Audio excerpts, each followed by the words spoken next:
And now, a story from the Appleseed. Thank you so much. I'm going to tell you a story about a pearl. A very specific pearl. It's called the precious pearl of Bahrain. Now, this particular pearl, in Jewish mythology and Jewish folklore and wonder tale, pearls are very specific. Pearls stand for sorrow. They say that when Adam and Eve left the Garden of Paradise, they were given sorrow to cry. They were given the first pearls. There are 42 pearl stories. And they say that these pearls are our way of dealing with sorrow, because you always feel better after a good cry, don't you? I know I do. And so this is called the precious pearl. There was once a king, and he was beloved of his people, but he was also powerful.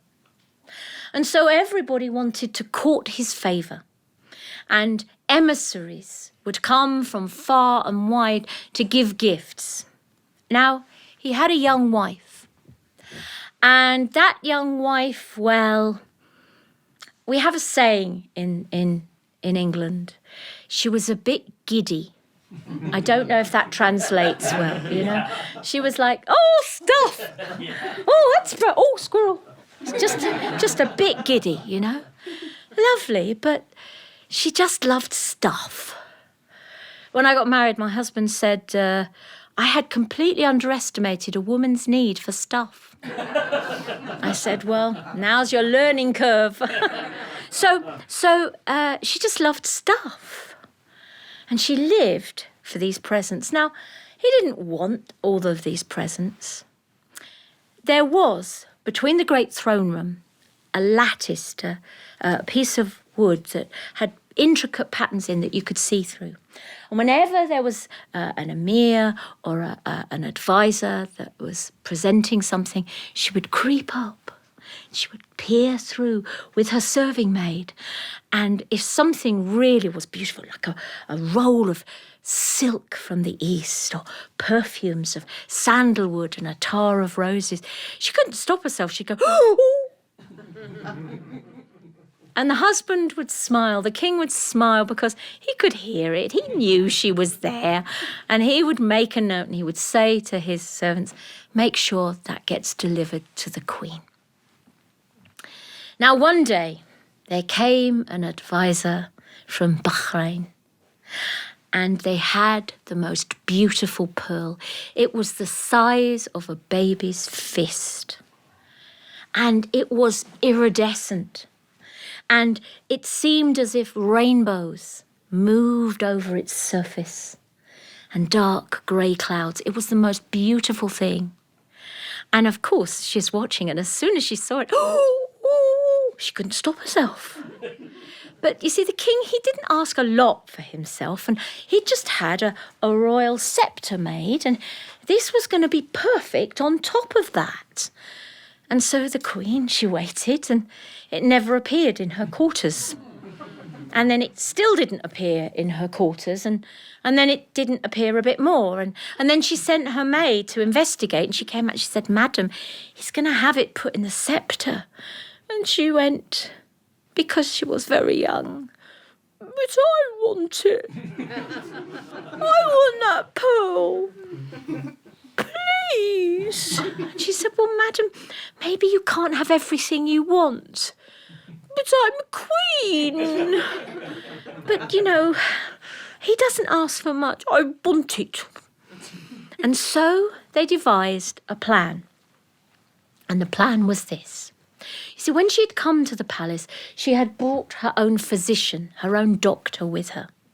And for a little bag of gold, the maid, she went out and she said to the physician, will you tell the king that the queen is ill? She's very sick, very pale, very flushed with fever. And you have divined that the only thing that will save her is that pearl ground up in milk that she must drink. I'll do that, said the vizier. I'll do that indeed. So he goes and he tells the king, and the king goes, now he's not foolish. And he knows exactly what has happened. And he said, yes. I will make a present of it to the physician tomorrow. Well, the maid goes back to the little queen and says, he's going to give it to the physician tomorrow. And she says, I've got to go and watch. So they're behind the screen watching, and the vizier, not the vizier, different story, the physician comes out and he says, I've come for the pearl so I can prepare it to help the queen. And the king looks and says, yes, but physician, you are old and your knuckles are hard. He said, you cannot crush such a pearl. He claps his hands, and a mortar and a pestle, which is like a big stone bowl with a big stone crushy thing. That's the technical term for it. And he takes from his sleeve the pearl.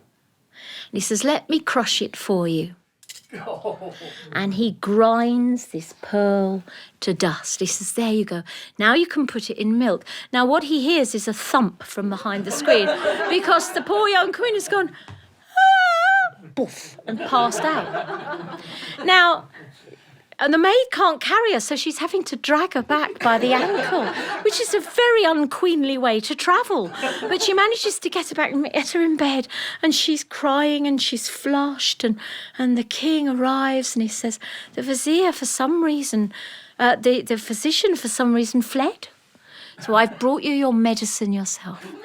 And she watches as he pours this crushed white wonderfulness into a glass of milk, stirs it up and says, there, I feel sick, she says. Well, I'm sure you do, my love, but drink this, you'll feel better. I don't want to drink it. She says, no, you must drink it all up. You'll feel so much better.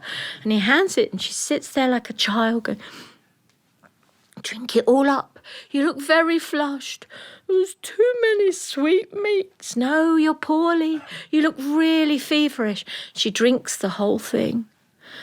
And he says, now, my love, you must stay there and you'll feel so much better. And then he leaves because he has a kingdom to run.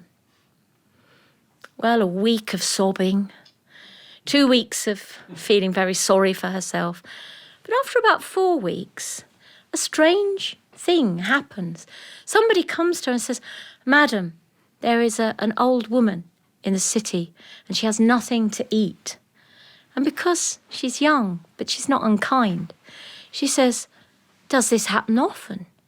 And they say, yes.